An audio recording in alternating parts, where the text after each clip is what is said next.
mês de maio, todas as pregações que acontecem aqui aos domingos e também nos cultos de quinta-feira são voltados para o tema família. Hoje nós vamos meditar sobre o tema o mito da família perfeita. Eu gostaria de ler uma história, pelo menos 2 vezes na Bíblia, escrita por evangelistas diferentes. Primeiramente, no Evangelho de Mateus, capítulo 26, a partir do verso 6,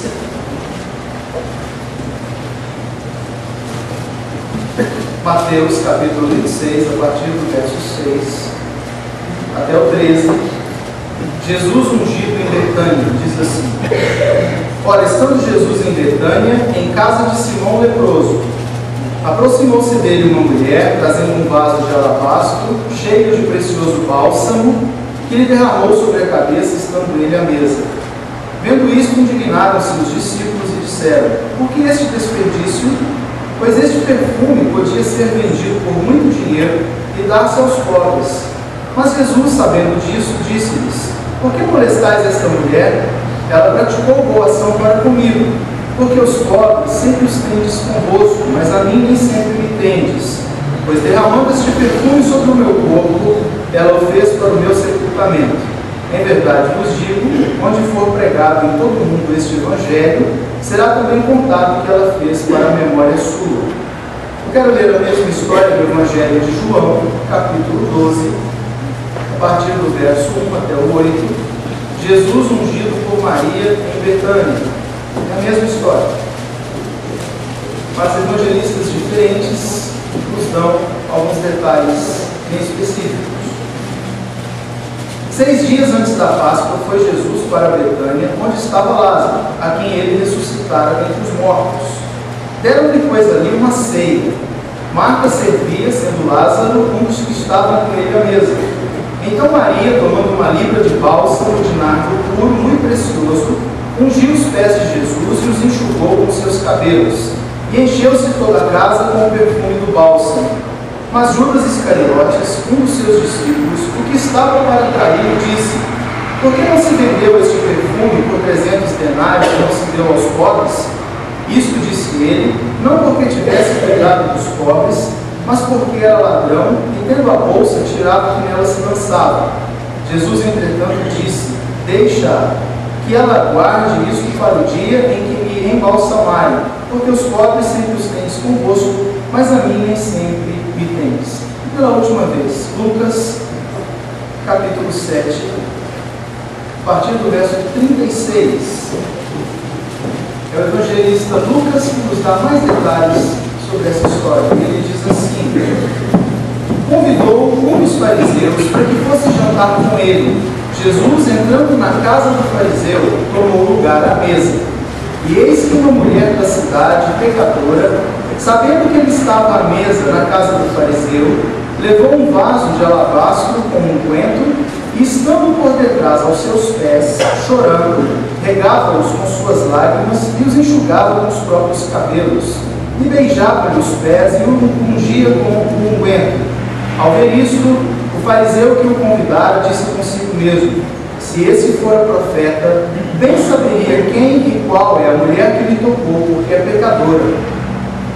Até aí, ao final, no verso 48, Jesus diz à mulher: Perdoados são os teus pecados. Os que estavam com ele à mesa começaram a dizer entre si: Quem é este que até perdoa pecados? Mas Jesus disse à mulher: A tua fé te salvou, vai-te em paz. Meus irmãos, em 29 de julho de 1981, o mundo assistiu pela televisão aquele que foi chamado de casamento do século. O príncipe Charles e a Lady Diana se casaram com muita pompa, carruagens, enfeites, cerimônia simplesmente espetacular, e fizeram daquele casamento um casamento digno do conto de fadas. 1 milhão de pessoas em mais de 70 países acompanharam este, que foi o primeiro casamento transmitido ao vivo pela televisão para o mundo. Este conto de fadas ele se tornou um pesadelo, e depois de muitos escândalos, ele terminou com uma separação em 1992 e com um divórcio em 1996. Aquilo que parecia ser perfeito não era de fato. Eu sei que todos nós vivemos neste mundo buscando a realização dos nossos sonhos. E quero crer que, para todos nós, um dos sonhos que temos em comum é ter uma família perfeita. Mas será que família perfeita existe? Quando nós pensamos em família perfeita, é óbvio que nós vamos buscar referenciais. Nós vamos buscar modelos. Mas onde encontrar uma família que seja um modelo de perfeição? Alguém pode dizer, na Bíblia. Só que ao procurar lá, nós nos deparamos com a triste realidade de que os nossos heróis da fé tinham casamentos imperfeitos e também famílias que muitas vezes estavam cheias de pecados e de erros. De Adão, passando pelos patriarcas, a família dos sacerdotes, dos profetas e dos reis. Pouco a pouco nós vamos descobrindo as mazelas familiares, as imperfeições naqueles que deveriam ser os nossos referenciais de fé. Mas alguém pode dizer, e a família de Jesus? Ela não é chamada de Sagrada Família? Tem um setor da igreja que até chama a família de Jesus de Sagrada Família, porém até ela foi uma família imperfeita e tinha sérios problemas. Maria, a mãe de Jesus, quando ficou sabendo pelo anjo que ela daria luz ao Filho de Deus, no seu canto ela mesma diz que a sua alma engrandece ao Senhor e o seu espírito se alegra em Deus, o meu Salvador. Ela percebe que precisava também de salvação por conta dos seus pecados pessoais. Os irmãos de Cristo não acreditaram nele. Em certa ocasião foram buscá-lo, achando que ele estava louco quando dizia ser o Filho de Deus. Mas, por que a Bíblia conta de maneira tão clara o pecado e as imperfeições pessoais e familiares dos nossos heróis da fé? O apóstolo Paulo, em Romanos 15:4, ele diz que ele diz que tudo quanto outrora foi escrito, para o nosso ensino foi escrito, a fim de que pela paciência e pela consolação das Escrituras tenhamos esperança. Se por um lado chegamos à conclusão que não há família perfeita, por outro lado, toda família da Bíblia pode ensinar alguma coisa útil para a família que nós temos. A família de Lázaro, Marta e Maria, cujas histórias nós lemos aqui nessa noite, é uma família que ensina importantes lições sobre esse tema, o mito da família perfeita. Por isso nós precisamos olhar um pouco mais detidamente para esta família. A princípio existem algumas considerações, algumas questões que nós precisamos considerar. A primeira questão é que essa não é uma família que tem um modelo tradicional, com pai, mãe e filhos, mas são 3 irmãos que estão vivendo juntos. Provavelmente os pais já haviam falecido. À primeira vista parece uma família feliz, principalmente porque, lendo os evangelhos, percebemos a amizade de Jesus com esses 3, e sempre que Cristo passava por Betânia, ele ficava hospedado nessa casa. Então, chegamos à conclusão que era uma família feliz, à primeira vista, porém, quando a gente vai analisar a vida dessa família, percebemos que ela tinha os seus problemas e os seus conflitos. Jesus era amigo íntimo da família, ele se hospedava assim nesta casa. Quando Lázaro ficou doente e a sua enfermidade se agravou, as irmãs pediram para chamar Jesus numa outra cidade com a seguinte palavra: está enfermo aquele a quem tu amas. Agora veja bem, esta era uma família que hospedava Cristo, que tinha amizade com ele, que sabia que Jesus os amava e, no entanto, era uma família que tinha suas dificuldades e imperfeições. Muitas vezes, nós nos decepcionamos com a nossa própria família. E às vezes também chegamos até a olhar para a família de alguém e achar que nós seríamos mais felizes se estivéssemos na família de lá, ao invés de fazermos parte da família de cá. Mas eu preciso dizer nessa noite para todos que não há família perfeita. E agora, olhando aqui para a família destes 3 irmãos, nós vamos encontrar uma família feliz, uma família que vivia com Deus, uma família que era amada por Jesus, mas que tinha também suas dificuldades e imperfeições. Havia profunda fé desta família em Cristo como Messias de Deus por várias atitudes que eles demonstraram. Marta e Maria acreditavam que Jesus tinha poder para curar Lázaro, por isso pediram para chamar Jesus quando ele ficou enfermo. Quando Lázaro morreu, Marta e Maria foram abordar Jesus e ele falava: creia, o seu irmão vai ressuscitar. E elas não acreditaram que Jesus estivesse falando que ele ressuscitaria naquele momento, mas elas tinham plena certeza que no último dia, na ressurreição final, o seu irmão voltaria à vida. Foi isso que elas disseram: eu sei que no último dia ele também ressuscitará de entre os mortos. Jesus chora, porque ele estava falando de algo que ele estava para fazer naquele momento, mas elas acreditavam na ressurreição do último dia. Maria, segundo o texto que nós lemos, ouvia o ensino do reino de Deus que Jesus contava, e ela estava, diz o texto, quedada, caída aos pés de Cristo. Ela estava simplesmente tocada de uma maneira tão profunda que não conseguia ficar de pé. Ela literalmente babava, ouvindo Jesus Cristo falar sobre o grande amor de Deus que pode salvar e redimir o pecador do seu pecado.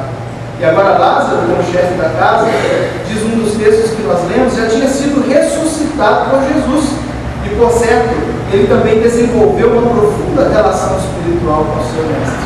Veja, uma família que realmente amava a Deus, uma família que tinha uma relação íntima com o Senhor Jesus, uma família que tinha tido experiências maravilhosas com Cristo.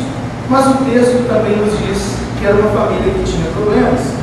Há algumas dificuldades quando nós comparamos estes textos correlatos. Na verdade, são 4 textos que contam a mesma história, um em cada evangelista, temos 3.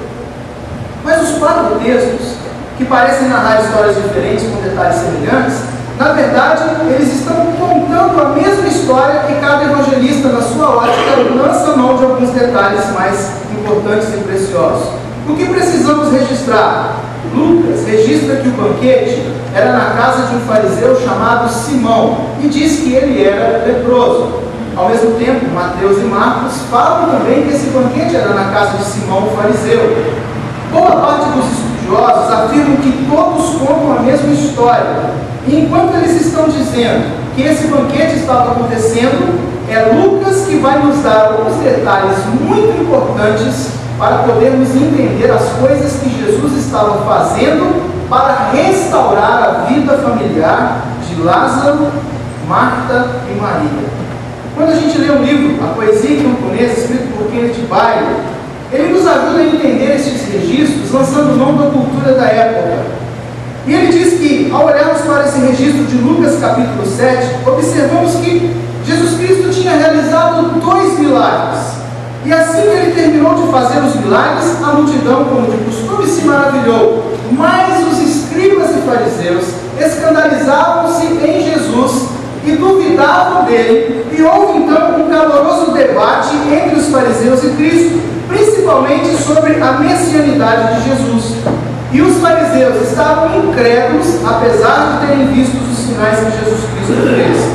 Então Jesus Cristo realizou um duro discurso, falando que ele era o Messias e colocando ali os fariseus como aqueles que estavam com o coração endurecido demais para crer no Evangelho de Deus. Jesus disse que os fariseus não creram na pregação de João Batista, não creram na evidência dos milagres, nem no poder da pregação e nem nas suas próprias palavras. Ele fez um duro discurso que causou ira nos religiosos, porque Jesus Cristo chamou a atenção deles diante da multidão. Então, um dos fariseus e escribas, que era Simão, convida Jesus Cristo para um banquete em sua casa. Esse banquete aqui, no contexto da Palestina e no contexto da discussão teológica, não era apenas uma refeição, mas era um debate teológico. Jesus havia advertido publicamente os líderes religiosos e agora um deles convida Jesus para ir almoçar na sua casa. A ideia é que em torno da mesa estivesse Simão, estivessem também os proeminentes líderes religiosos de Betânia e Jesus, o Rabi, e que eles estivessem discutindo a teologia que certamente iria falar da messianidade de Cristo.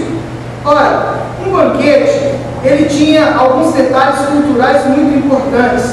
Banquete não era uma coisa restrita, mas era algo público, quando se ia discutir teologia. E o que acontecia? Os convidados ilustres iriam assentar-se à mesa, mas toda a população da cidade que quisesse poderia entrar na casa de Simão e ficar beirando as paredes, ficar em volta. Eles não iriam comer, mas eles estavam desejosos de ouvir o debate que iria acontecer ali. debate que iria falar sobre a messianidade de Cristo, se Cristo era Messias ou não. Uma outra coisa que deveria acontecer quando Jesus, o Rabi, o mestre, chegasse na casa de Simão, era uma questão de cortesia. Que Simão estivesse à porta com todos os seus filhos homens, a começar do mais velho até o mais novo. Ora, o ilustre convidado para o banquete deveria ser recebido com um beijo na face, primeiramente pelo chefe da casa e depois por cada um dos seus filhos. Mais tarde, quando ele adentrasse a casa, duas coisas precisariam acontecer. Quem já foi na Palestina sabe que lá não tem água em abundância, portanto, pés e mãos estão sempre sujos. E antes de sentar-se à mesa, um criado vinha e lavava os pés e as mãos de todos aqueles que participariam da refeição. Ora, quando o Senhor Jesus Cristo chegou, ele não foi recebido por Simão na porta e nem pelos seus filhos. Não lhe foi dado beijo no rosto, e tampouco foram lavadas as suas mãos e os seus pés. Isso tinha um significado cultural, que aquele religioso dono da casa e os demais que estavam à mesa estavam dizendo para Cristo diante da multidão que estava ali dentro da casa para ouvir o banquete.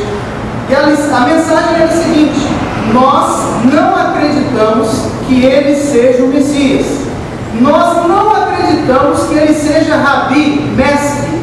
Aliás, não achamos sequer que ele seja um convidado especial, motivo pelo qual nós vamos tratá-lo da mesma maneira que estamos tratando uma outra pessoa qualquer que não participará desse banquete. Aquilo era uma afronta, era uma mensagem direta que os religiosos estavam dando para Cristo, humilhando o Senhor Jesus. Todas as honras foram negadas a Cristo e principalmente aquela que não poderia acontecer, que era a unção com óleo na cabeça de Cristo, porque eles iriam discutir a Torá, a palavra de Deus, em torno daquela mesa. Nem reconhecer que o Espírito de Deus estivesse sobre Jesus, Simão queria reconhecer. Ora, a partir daquele momento fica claro que, tendo as honras sido negadas a Cristo, significava que o banquete era uma armadilha, que Simão não via Jesus como Messias, nem como mestre, nem como ilustre convidado, porém como uma das muitas pessoas comuns que estavam em pé apenas para ouvir o debate. Era um aviso para os moradores e era uma ofensa pública a Jesus. E agora que o ambiente está preenchido, as intenções ali naquele banquete, elas estão claras, as expectativas estão aguçadas. Eu creio que a multidão atônita pergunta no seu coração: o que é que vai acontecer? E é nesse momento que a família, que serve de modelo para a nossa mensagem hoje, ela começa a se revelar e a revelar os seus problemas em torno daquele banquete, daquela situação. Lázaro estava mesmo, portanto ele era um membro da comunidade que tinha importância social e religiosa. Ele poderia participar ativamente do debate, ele poderia fazer uso da voz, da fala, colocar o seu ponto de vista, argumentar, defender, acusar, dizer o que ele pensava, o que estava sendo dito e de tudo o que acontecia. Mas a gente percebe que durante todo o banquete, Lázaro calado estava, Lázaro calado permaneceu. Marta servia, ela era funcionária, não estava em casa. Ela era uma servente contratada, estava ali a serviço. Maria, sua irmã, provavelmente também estava a serviço. Por isso que no outro texto de João, Marta reclama com Jesus, dizendo: o senhor não vai mandar a minha irmã trabalhar junto comigo? Nós viemos aqui para trabalhar, ao invés de trabalhar, ela fica aí deitada nos seus pés, ouvindo o que o senhor está falando. Ela tem que me ajudar a servir a mesa, servir os convidados. Briga com ela aí, Jesus. Eles eram íntimos. E Marta também se revela, mostrando que no seu coração estava sendo mais importante naquele momento o serviço do que o que realmente acontecia no banquete com Jesus. E Maria, bom, dos três, essa que teve a sua vida mais exposta. Maria era conhecida na cidade como pecadora, prostituta. Não tinha boa fama, nem comportamento social bem aceito naquela cultura. Cidade pequena, todos sabiam da vida de todos. E ali, quando o Senhor Jesus se deixa tocar nos seus pés por Maria, que com as suas lágrimas lava o pé, com os seus cabelos, ela está enxugando, e com o perfume que ela trouxe, ela derrama ali aos pés de Cristo, O fariseu pensa no seu coração: se Jesus fosse realmente profeta, ele saberia quem é essa mulher e o que é que ela está fazendo, porque ela, uma pecadora, está tocando no pé de um rabi, de um mestre, publicamente, e desatou os seus cabelos, coisa que naquela cultura uma mulher só podia fazer dentro do seu quarto, diante do seu marido. Ora, esta família passa a ser revelada ali e os problemas passam a ficar bem expostos. Aquela família não era perfeita, em primeiro lugar, porque quem mais deveria lutar por Jesus Cristo diante daquela humilhação e zombaria se omitiu. Lázaro, religioso, respeitado e importante, conhecia Cristo. Lázaro não disse absolutamente nada diante da afronta de Simão leproso. Ele tinha motivos para intervir, porque ele sabia que Jesus era o Messias. Lázaro sabia que a palavra de Cristo tinha poder, porque foi essa palavra que disse: Lázaro, sai do túmulo! E Lázaro voltou à vida e saiu de lá. Lázaro sabia que ele era alvo do amor do Mestre, que foi lá para estar com ele naquele momento em que ele estava enfermo e depois tinha morrido. E Lázaro sabia que coisas grandiosas Cristo tinha feito por ele e pela sua casa, mas Lázaro simplesmente se calou. Meus irmãos, a negligência espiritual, ela é um perigo na vida da família. Os pais precisam falar de Cristo para os filhos. As coisas de Deus e da sua palavra precisam fluir do lar. Nós não podemos viver uma vida de omissão em relação à pessoa de Cristo e à sua obra, mas tudo aquilo que o Senhor Jesus Cristo fez precisa ser falado constantemente, com regularidade, em alto e bom som, dentro do contexto familiar. Uma das coisas que nós temos percebido hoje com tristeza é que as famílias não têm tido tempo mais para ler a Bíblia juntos, para orarem juntos e entoarem cânticos de louvor juntos no chamado culto doméstico. Eu lembro que na minha época de infância isso acontecia. Lembro também que lá nas Minas Gerais, quando as famílias grandes e numerosas, muitos morando na zona rural, e que eram realmente piedosas, elas no fim da tarde, o pai fazia com que todos os filhos se aproximassem e ali às vezes na varanda eles estavam lendo a Bíblia, orando juntos, e os pais estavam passando a sua herança de fé, os seus valores de fé e piedade para o coração dos seus filhos. É como disse o salmista, no Salmo 78, o que ouvimos e aprendemos, o que nos contaram nossos pais, não encobriremos a nossos filhos, contaremos às vindouras gerações os louvores do Senhor, o seu poder e as maravilhas que fez. Lázaro se omitiu quando ele tinha uma grande oportunidade de colocar-se de pé como líder religioso que ele era naquela cidade e mudar toda uma visão, falando para os religiosos que ele estava e para toda a multidão que ele estava, acerca do seu próprio testemunho, daquilo que Jesus Cristo tinha feito na sua vida, no seu coração e na vida das suas irmãs, e mostrar que ele era o Messias sim, e que ele tinha todo o poder para transformar a vida de qualquer família que buscasse a sua presença. Nós cristãos precisamos dar testemunho de Cristo em todo lugar. Sabe, meus irmãos, Jesus Cristo foi à cruz por nós. Até onde nós estamos dispostos a ir pelo Senhor Jesus? Aquela família, em segundo lugar, não era perfeita, porque apesar do conhecimento religioso que tinha, havia membro profundamente envolvido com o pecado. E aqui nos olhamos para Maria. Maria era aquela mulher pecadora que ungiu os pés de Cristo. Na família desse texto havia um religioso respeitado, que era Lázaro. Havia uma serviçal dedicada, que era Marta. Mas havia também uma mulher da vida pecadora, que era Maria. Tem lá que sofre com esse tipo de aflição. No meu gabinete às vezes vem muitas pessoas chorarem entristecidas por causa das situações aflitivas pelas quais a família passa. Pais que deram boa educação aos filhos, inclusive espiritual, levavam à igreja, e de repente vêm esses filhos envolvidos com drogas, por exemplo, ou uma filha solteira que engravidou, ou um infortúnio qualquer. Gente de bem, gente boa, gente que tem temor, gente que tem valor espiritual, mas que de repente se vê assaltada por algum tipo de aflição. O pecado entra sem pedir licença, arromba a porta e se estabelece de repente naquela casa, provocando muita dor, sofrimento e às vezes uma vergonha muito grande. Isso aconteceu aconteceu na família do rei Davi. Davi que chegou a saber do incesto entre dois dos seus filhos, Aminon e Tamar. E quando ele não faz absolutamente nada, Absalão, outro filho, vai e mata Aminon para limpar a honra da sua própria irmã.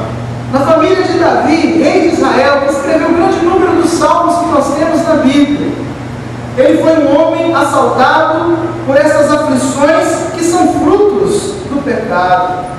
Às vezes, a família está vivendo bem, mas de repente alguma coisa aflitiva como essa acontece, pegando algum membro da família e trazendo uma grande tristeza. Mesmo as famílias crentes, piedosas, não estão livres de enfrentar situações e tragédias como essa. Por isso, se há alguma família que está vivendo algum momento de felicidade, de alegria, valorize isso e nunca se esqueça de agradecer ao Senhor pelas bênçãos recebidas. Porque se você não está passando por aflição, como diz a Bíblia, quem está em pé, cuide-se para que não caia, porque uma situação como essa pode se abater sobre a vida de qualquer pessoa. Mas em terceiro lugar, essa família não era perfeita, porque tinha quem valorizasse mais aquilo que não era essencial do que a riqueza do Evangelho de Cristo. Esse era um outro problema daquela família. Marta era uma serviçal dedicada. Não há nada de errado com isso, pelo contrário, valorizamos essa virtude de alguém que vê do trabalho uma ocupação honesta para poder ganhar a vida. Acontece que Jesus Cristo disse que há tempo para todo propósito. Há um momento em que o serviço da casa é importante, mas existem com certeza momentos em que isso fica relegado a segundo plano. E um dos momentos em que qualquer outra coisa fica em segundo lugar é quando o reino de Deus se coloca acima de tudo. Ele disse para Marta: Maria escolheu a melhor parte, isso não lhe será tirado, porque ela entendeu que as coisas de Deus vêm primeiro. Quer saber de uma coisa? Ela tinha sido sim uma pecadora, ela tinha sido sim uma mulher da vida, mas naquele momento em que ela derrama o seu perfume aos pés do Senhor, Kenneth Bailey disse que ela já não era mais uma prostituta.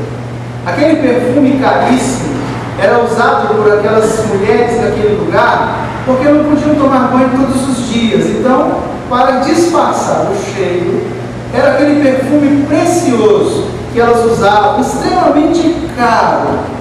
Mas ela não precisava mais daquele perfume, porque ela não queria atrair homens. Ela não precisava mais daquele perfume, porque ela já tinha ouvido o Evangelho, e ela tinha sido transformada na sua vida. E quando ela está derramando esse perfume aos pés de Cristo, chorando ali, ela foi aquela que lançou-se a tentar tirar um pouco da humilhação que Jesus Cristo tinha passado. Ela não podia jogar óleo na cabeça de Cristo, primeiro porque era mulher, segundo porque ela não era sacerdotisa.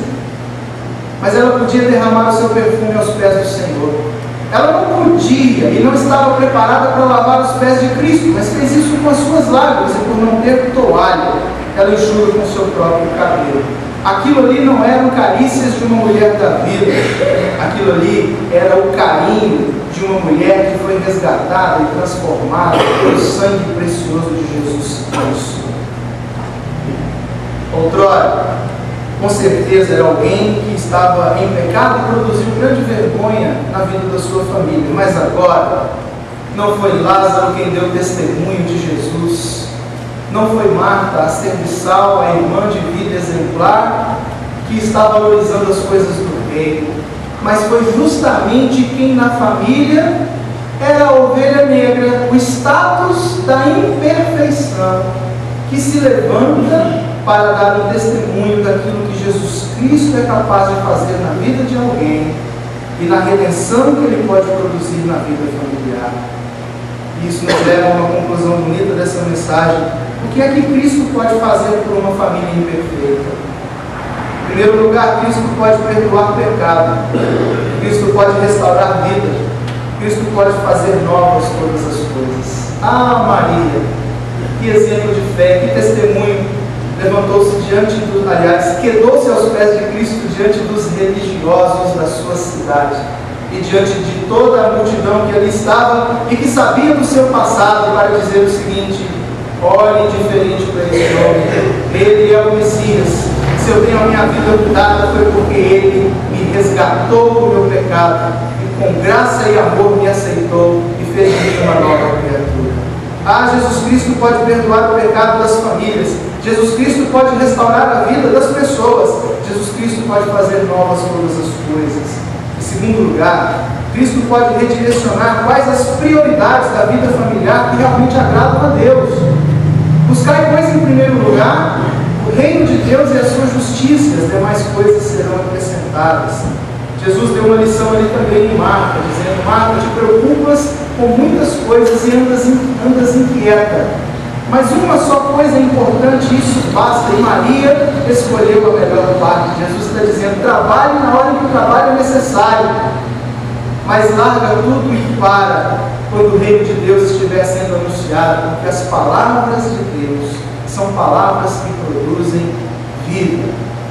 Nunca deixe de valorizar isso. O salmista disse: antes de mais nada, o meu prazer está na lei do Senhor, e nessa lei eu quero meditar de dia e de noite. As famílias precisam ser redirecionadas, e Cristo trabalha na família imperfeita, redirecionando a sua visão para aquilo que é prioritário e que agrada ao Pai. Em terceiro lugar, Cristo pode fazer por uma família imperfeita trazer alegria em meio à tristeza. Ali estava o Senhor Jesus Cristo, vendo diante de si não mais uma mulher que derramava lágrimas de tristeza, mas com certeza lágrimas de alegria. Não era mais uma família que sofria vergonha de ter um dos seus membros entregue ao pecado, à promiscuidade, mas era uma família que teve a sua alegria restaurada, porque a pessoa que outrora estava no pecado agora foi redimida, foi restaurada. Essa família experimentou a dor do luto, mas o Senhor Jesus Cristo deu jeito nisso também, ressuscitando Lázaro. Não há problema na vida do familiar que cause uma tristeza tão profunda que Jesus Cristo não consiga revertê-la novamente em alegria. E em quarto e último lugar, o que Cristo pode fazer por uma família perfeita? Pode fazer da família imperfeita uma família redimida, uma família cuja vida torna-se exemplo do que é que Deus pode fazer na vida dela. Sua família é perfeita? Com certeza não, a minha não é. Mas a sua família pode ser um modelo de fé e um referencial daquilo que Jesus Cristo, Filho de Deus, pode fazer redimindo a nossa casa. Não desista dos seus. Não olhe para a família do vizinho achando que você seria mais feliz lá. Mas comece a orar e a interceder pela sua casa. Comece a pedir, a clamar para que Deus, o mesmo Deus que restaura a família de Lázaro, Marta e Maria, possa também restaurar com poder a sua vida familiar. Começando por você e passando pela vida de cada membro da sua família, trazendo novamente alegria em meio à tristeza, trazendo novamente aquele óleo da unção, símbolo da presença do Espírito na vida familiar, para que possamos viver a vida enfrentando as nossas dificuldades, mas na plena certeza que em Cristo Jesus somos sim mais do que vencedores. Que Deus nos abençoe. Amém.